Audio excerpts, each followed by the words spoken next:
Hello viewers. जीव जगत में किसी भी कोशिका के लिए किसी भी मेटाबॉलिक एक्टिविटी को संपन्न करने के लिए जो बेसिक रिक्वायरमेंट है that is energy currency in the form of ATP. तो इस वीडियो में हम किसी कोशिका में, टू बी वेरी स्पेसिफिक, किसी पादप कोशिका में energy currency that is ATP का निर्माण कैसे होता है उस पर बात करेंगे।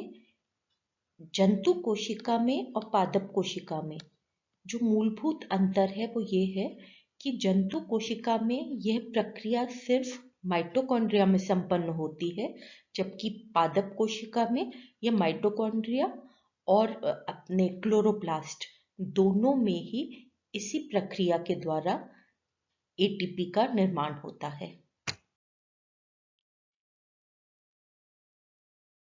अगर हम बात एटीपी की करते हैं तो सर्वप्रथम हमारे दिमाग में पावर हाउस ऑफ सेल आता है, दैट इज माइटोकॉन्ड्रिया। और माइटोकॉन्ड्रिया में विभिन्न chemical reactions, glycolysis followed by Krebs चक्र, इनके द्वारा अपने different reducing powers that is NADH और FADH ये रिड्यूस हो जाते हैं, इसमें जो इलेक्ट्रॉन्स का फ्लो होता है उसके कारण। और ये जो रिड्यूस्ड NADH और FADH2 हैं ये पार्टिसिपेट करते हैं हमारे माइटोकॉन्ड्रिया की जो क्रिस्टी है, इनर माइटोकॉन्ड्रियल मेम्ब्रेन के जो ये पार्ट है इसमें, इन the form of electron transport chain. और वहां पर ऑक्सीडेटिव फॉस्फोराइलेशन होता है जिसके फलस्वरूप हमारा एटीपी का निर्माण होता है। तो मुख्य रूप से एटीपी का निर्माण ऑक्सीडेटिव फॉस्फोराइलेशन के फलस्वरूप होता है माइटोकॉन्ड्रिया में। इसके अतिरिक्त जो दो अन्य मैकेनिज्म्स हैं for the formation of ATP molecule, एक है सबस्ट्रेट लेवल फॉस्फोराइलेशन, अर्थात जब एक सब्सटेंस से दूसरा सब्सटेंस का निर्माण होता है उस समय जो फॉस्फेट मॉलिक्यूल निकल रहा है वो directly it is used to phosphorylate ADP. तो एडिनोसिन डाइफॉस्फेट के साथ जो फॉस्फेट है वो डायरेक्टली जुड़ करके एडिनोसिन ट्राइफॉस्फेट का निर्माण कर रहा है। और जो तीसरा मैकेनिज्म है for the formation of ATP in a cell, in a plant cell, वो है फोटोफॉस्फोराइलेशन के द्वारा। यानी उसमें भी फॉस्फोराइलेशन हो रहा है, एडीपी का फॉस्फोराइलेशन होता है टू फॉर्म एटीपी। उसके लिए ऊर्जा कहाँ से प्राप्त हो रही है इसके आधार पर है वो सबस्ट्रेट लेवल या किसी मॉलिक्यूल के ऑक्सीडेशन से, यहाँ पे NADH और FADH की बात हो रही है, या लाइट से, दैट इज फोटोफॉस्फोराइलेशन। तो एटीपी फॉर्मेशन के चाहे माइटोकॉन्ड्रिया हो और या अपना क्लोरोप्लास्ट, सर्वप्रथम यह प्रक्रिया जंतु कोशिका में की स्टडी की गई तो अपन माइटोकॉन्ड्रिया की ही बात करते हैं, but the same thing it applies to chloroplast also, वो हम सेकेंड पार्ट में देखेंगे।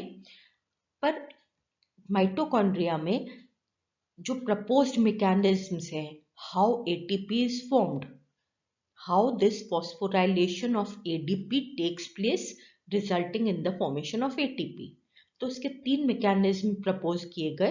पहला कन्फर्मेशनल कपलिंग, दूसरा केमिकल कपलिंग और तीसरा है हमारा most accepted that is chemiosmotic theory.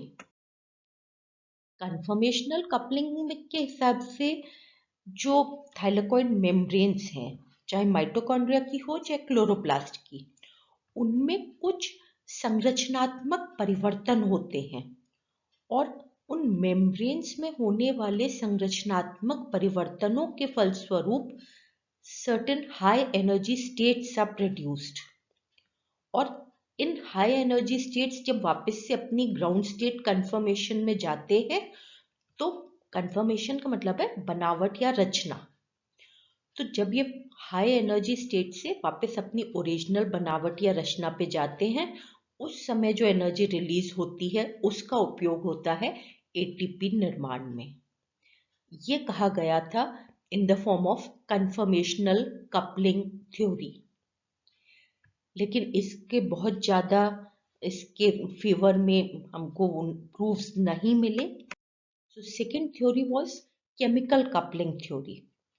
Chemical coupling theory के हिसाब से द सर्टेन प्रोटीन्स जो high energy coupling factor complex बनाते हैं इलेक्ट्रॉन कैरियर्स के साथ, विशिष्ट इलेक्ट्रॉन कैरियर्स के साथ। और जब ये कॉम्प्लेक्स बनाते हैं तो एंडरगोनिक रिएक्शन है, एनर्जी का उपयोग होता है। और जब यह वापस से जो कपलिंग कॉम्प्लेक्स है, कपलिंग फैक्टर कॉम्प्लेक्स, ये प्रोटीन से एनर्जी एक्सचेंज करता है, इलेक्ट्रॉन की जगह इसमें phosphate, sorry, not protein, the phosphate is added, resulting in the formation of coupling factor phosphate complex, that is इसका phosphorylation होता है। और वो phosphorylated coupling factor complex आपका ATP का निर्माण करता है by phosphorylating या transferring its phosphate group, high energy phosphate group to ADP. तो this was supposed to be the mechanism for formation of ATP in the cell, but I'm using the word supposed. जो तीसरी theory इसको समझाने के लिए प्रतिपादित की गई वो थी पीटर डी मिशेल द्वारा केमियोस्मोटिक थ्योरी। इसको 1961 में प्रतिपादित किया और यह मोस्ट वाइडली एक्सेप्टेड थ्योरी है हमारे एटीपी निर्माण की या फॉस्फोराइलेशन की। इसको अन्य नामों से भी जाना जाता है, जैसे इसको केमियोस्मोटिक कपलिंग भी कहते हैं, या मिशेल ने दिया था तो इसे मिशेल हाइपोथेसिस भी कहते हैं, या केमियोस्मोटिक हाइपोथेसिस भी इसी को कहा जाता है। इस थ्योरी के अनुसार, this theory it was basically used to explain the oxidative phosphorylation, that is formation of ATP molecules in the mitochondria. तो इस थ्योरी के अनुसार एक प्रोटॉन ग्रेडियंट का निर्माण होता है across the inner membrane of the mitochondria, और वो जो अपना प्रोटॉन ग्रेडियंट बनता है उसके कारण फॉस्फोराइलेशन होता है एडीपी मॉलिक्यूल का, resulting in the formation of ATP molecule. So according to this theory, सबसे पहले जो इलेक्ट्रॉन ट्रांसफर हो रहे होते हैं उनके फलस्वरूप जो प्रोटॉन मॉलिक्यूल्स हैं दे आर पम्प्ड फ्रॉम बीच का साइटोसोल या matrix to the inner mitochondrial space. और उसके बाद जब ये प्रोटॉन्स वापस से when they flow back to the cytosol, उस समय जो एनर्जी रिलीज होती है उसका उपयोग होता है in order to phosphorylate ADP molecule to form ATP. अगर सरल भाषा में बोला जाए तो जिस प्रकार से एक बांध में जो पानी के एकत्रित होने से एक पोटेंशियल एनर्जी जनरेट हो जाती है, और जब बांध का पानी बहता है उस समय उसकी एनर्जी को हार्नेस करते हैं हम इन the form of electric energy. तो उसी प्रकार से जब ये जो प्रोटॉन्स हैं इनकी सांद्रता अधिक हो जाती है in between the to membranes, और जब ये वापस से बह करके साइटोसोल में आते हैं तो इनकी एनर्जी रिलीज होती है जिसका उपयोग हम एटीपी निर्माण में कोशिका कर लेती है। नाउ इस प्रकार से there is linking of two things. पहला, इलेक्ट्रॉन ट्रांसपोर्ट हो रहा है। इलेक्ट्रॉन ट्रांसपोर्ट चेन के बारे में उसके जो डिफरेंट कॉम्प्लेक्सेस होते हैं जिनके माध्यम से NADH2 या NADH या FADH2 से होकर के इलेक्ट्रॉन पास होता हुआ अल्टीमेटली ऑक्सीजन तक पहुंचता है ताकि जल का निर्माण हो सके। तो इस पूरी इलेक्ट्रॉन ट्रांसपोर्ट चेन को के समय प्रोटॉन का पंपिंग होती है from the matrix of the mitochondria to the space in between the two mitochondrial membranes. तो इनर माइटोकॉन्ड्रियल मेम्ब्रेन के अक्रॉस ये जो प्रोटॉन्स पंप होते हैं उसके कारण एक प्रोटॉन ग्रेडियंट बन जाता है in between these two membranes, और इसको हम केमी-ऑस्मोटिक कपलिंग कहते हैं because a chemical molecule hydrogen ions they are being involved. उसके बाद they flow from their higher concentration to their lower concentration through this membrane. और हमारा जो ऑस्मोसिस है, परासरण, उसकी परिभाषा भी यही है। तो इसलिए हमने वर्ड डाला ऑस्मोटिक, मिशेल ने तो this flow of this chemical ion from its higher concentration to its lower concentration through this inner mitochondrial membrane, and this process it is coupled to एक दूसरा process that is the electron transport chain. तो इसलिए हमने इसको कह दिया chemiosmotic coupling because there is linking of the electron transport chain and formation of ATP, मतलब जो पंप हो रहे हैं प्रोटॉन्स और उसके फलस्वरूप ATP बन रहा है। तो this is the basic mechanism that was explained by Michel and इसको उन्होंने प्रतिपादित किया था केमी ऑस्मोटिक थ्योरी के माध्यम से। बाद में इस जो उन्होंने माइटोकॉन्ड्रिया के रेफरेंस में ये अपना सिद्धांत प्रतिपादित किया था, इसको it was extended over to the chloroplast also. तो आप देखिए दोनों में क्या प्रक्रिया समान है। दोनों में जो प्रक्रियाएं समान है, पहला reducing power is being produced और यह रिड्यूसिंग पावर अपना इलेक्ट्रॉन फ्लो होता है विद इन दिस लिपोप्रोटीनेशियस मेम्ब्रेन। यहाँ पे मैं बात कर रही हूँ माइटोकॉन्ड्रिया की। तो माइटोकॉन्ड्रिया की इनर मेम्ब्रेन में वेरियस इंट्रिंसिक प्रोटीन्स हैं एंड थ्रू दीज प्रोटीन्स हम जिनको डिफरेंट कॉम्प्लेक्सेस कह रहे हैं, कॉम्प्लेक्स 1, 2, 3 एंड 4 कॉम्प्लेक्स, इनके माध्यम से इलेक्ट्रॉन फ्लो होता है from the reducing power to oxygen. और इस इलेक्ट्रॉन फ्लो के समय जो एनर्जी रिलीज होती है उसका उपयोग होता है in order to pump proton molecules from the matrix of this mitochondria into the space in between these two membranes of the mitochondria। तो माइटोकॉन्ड्रिया के दो मेम्ब्रेन्स के बीच की स्पेस में हमारे प्रोटॉन आयंस का सांद्रता अधिक हो जाती है।